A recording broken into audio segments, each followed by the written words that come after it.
Welcome back, tennis fans. We are finally back on YouTube, and this is a news clip for you, of course, discussing the massive quarter-final, which we was able to cover eventually on the channel.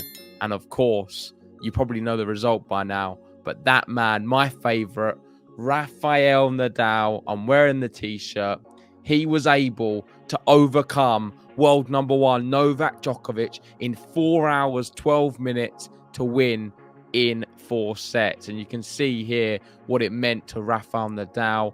The score here, Rafa winning the first set 6-2.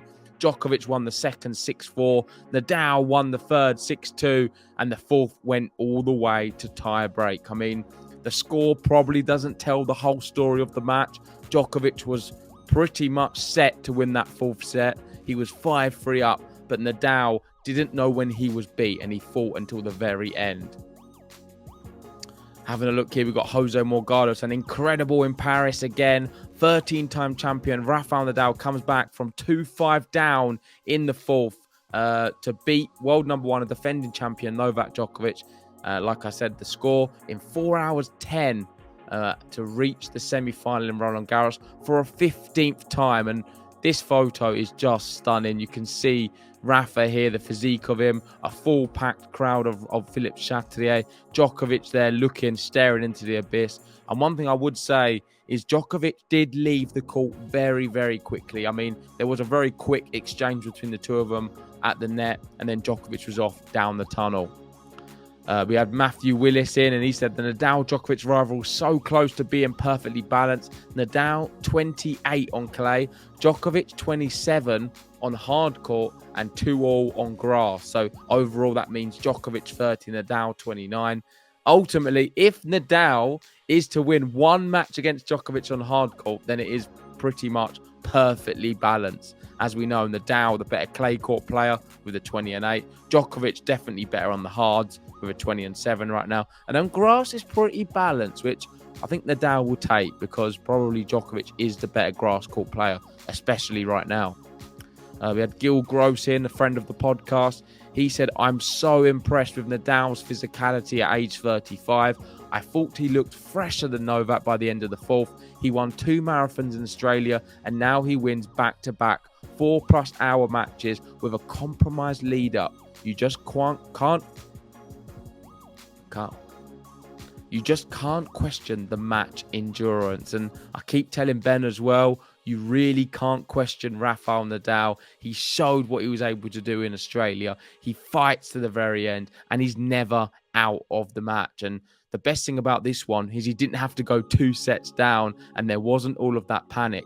But I must admit, it did look very likely it was going to go 5. But Rafa come through. Looking at Tennis TV, they've just posted all 110 W's in a line. I mean, how many is that? It's ridiculous. So many victories he's had at Roland Garros. Only the 3 losses.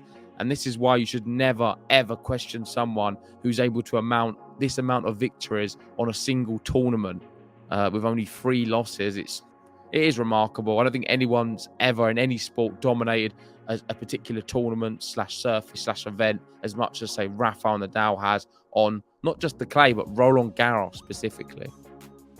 Looking at tennis majors, this is a quote from Nadal after the match. He said, "At Rome, I didn't have my doctor with me. Here I have him. You can do things. I'm doing everything that I can to play this tournament, the best conditions possible. After that, I don't know how it will be, to be honest, but here I'll be fine." So just him confirming most likely he did receive strong enough medication for him to get through this match, whether that was an injection or just tablets. It certainly did help him because he did, I agree with Gil, looked very fit. And even if it was to go 5, I wasn't that worried. I mean, Rafa looked like he could have gone the distance, and I was just really impressed with his endurance today against someone we know to be an absolute monster on court in Novak Djokovic, who can easily last 5 sets. Sasa Osmo, we did speak about this on the watch along briefly, talking about how Djokovic said after the match, "I didn't see any problems. I am not surprised. It's not the first time that he is injured and comes back pretty soon at 100%. If I'm honest, I said it on the stream. I think this is a very salty comment from Novak Djokovic. I have watched the context in which he said it, and I stand by that. But in his defense, he has just lost a massive match. Often players will say things in the heat of the moment, and I wouldn't read too much into it and vindicate Novak Djokovic. You've got to understand what is at stake here for him. He was hoping desperately to retain his title at Roland Garros and, of course, try and close the gap with Rafael Nadal and get to 21 Grand Slams. And it was pretty hard for him to take, I'm sure. He did actually also speak about the conditions and how he feels it didn't really play an impact playing at night, referring to the 2020 final in which Djokovic lost very comfortably.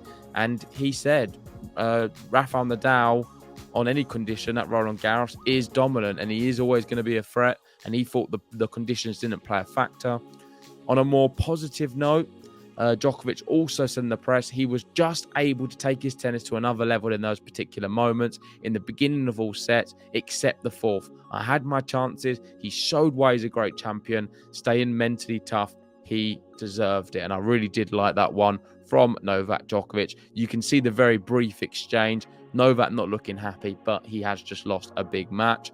And he did say he showed why he's a great champion. No doubt he deserved it. Just reinforcing that quote from earlier. And, well, that sort of summarizes the quick overview here on the news video of the big match, number 59. Hopefully we get to see number 60. I mean, it was very emotional for me and Ben not being able to stream the start of it on YouTube. Very glad to be back. We're going to cover the rest of Roland Garros. And listen, I am thrilled because my man Rafael Nadal was able to beat Djokovic. It was a fantastic match. We still got the second set, which is 1 hour and a half, pretty much the same as last year in the semi-final. They did play at times tennis from another level, from another planet. And I cannot wait to see Rafael Nadal, Sasha Zverev in the next round for a place in the final. I'm going to be cheering on my man. Let's see how it goes. But anyway, that's my roundup. Let me know in the comment section, what did you make of the fantastic quarterfinal we got to see? And of course, remember, like the video and subscribe if you're new. We'll see you soon.